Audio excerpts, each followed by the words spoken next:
ក្រុមហ៊ុនកសិកម្មមួយដែលមានឈ្មោះថា Thaco Agri ដែលជាក្រុមហ៊ុនវិនិយោគទៅលើពហុកសិកម្មនៅក្នុងស្រុកស្នួលខេត្តកោះចេះបានប្រកាសស្វែងរកកម្មករធ្វើការនៅក្នុងក្រុមហ៊ុនដោយមានតម្រូវការកម្លាំងពលកម្មប្រមាណជា 7,000 នាក់នៅក្នុងមួយឆ្នាំក្នុងពេលដែលក្រុមហ៊ុនមានគម្រោងពង្រីកការវិនិយោគជាបន្តបន្ទាប់នៅក្នុងតំបន់បើតាមរបាយការណ៍របស់ក្រុមហ៊ុន Thaco Agri បានឲ្យដឹងថាក្រុមហ៊ុនមានផ្ទៃដីវិនិយោគទៅលើដំណាំកសិកម្មនៅក្នុងខេត្តចំនួន2នៅក្នុងប្រទេសកម្ពុជាក្នុងនោះរួមមាននៅក្នុងស្រុកស្នួលខេត្តកោះចេះដែលមានផ្ទៃដីសរុបប្រមាណជា 10,000 ហិកតានិងខេត្តរតនគិរីមានផ្ទៃដីសរុបចំនួនជាង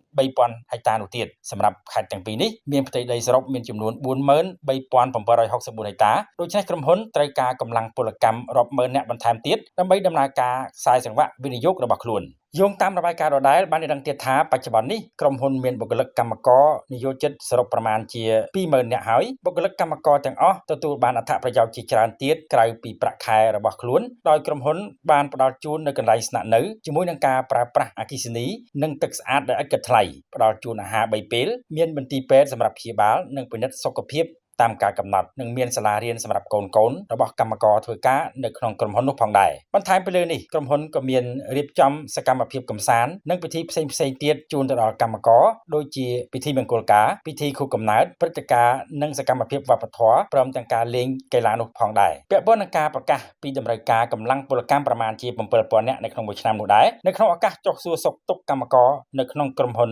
កសិកម្ម Thaco Agri កាលពីចុងសប្តាហ៍កន្លងទៅនេះលោកហេងសួររដ្ឋមន្ត្រីក្រសួងការងារនិងបណ្ដាលវិជ្ជាជីវៈបានណែនាំឲ្យក្រុមហ៊ុនសហការជាមួយនឹងទីភ្នាក់ងារជាតិមុខរបរនិងការងារក្នុងការផ្សព្វផ្សាយជ្រើសរើសកម្មករតាមរយៈវេទិកាការងារដោយរំលេចពីប្រាក់ឈ្នួលនិងអត្ថប្រយោជន៍ជាច្រើនដូចគ្នានឹងការងារនៅតាមរោងចក្រសហគ្រាសនានានោះផងដែរគួរបញ្ជាក់ថាក្រុមហ៊ុន Thaco Agri គឺជាក្រុមហ៊ុនវិនិយោគទៅលើវិស័យកសិកម្មទ្រង់ទ្រាយធំផ្នែកកសិឧស្សាហកម្មដូចជាដំណាំកៅស៊ូនិងដំណាំហូបផ្លែជាពិសេសការវិនិយោគទៅលើដំណាំចេកដើម្បីនាំចេញទៅកាន់ទីផ្សារអន្តរជាតិដូចជាទៅប្រទេសជប៉ុនចិននិងហុងកុងជាដើម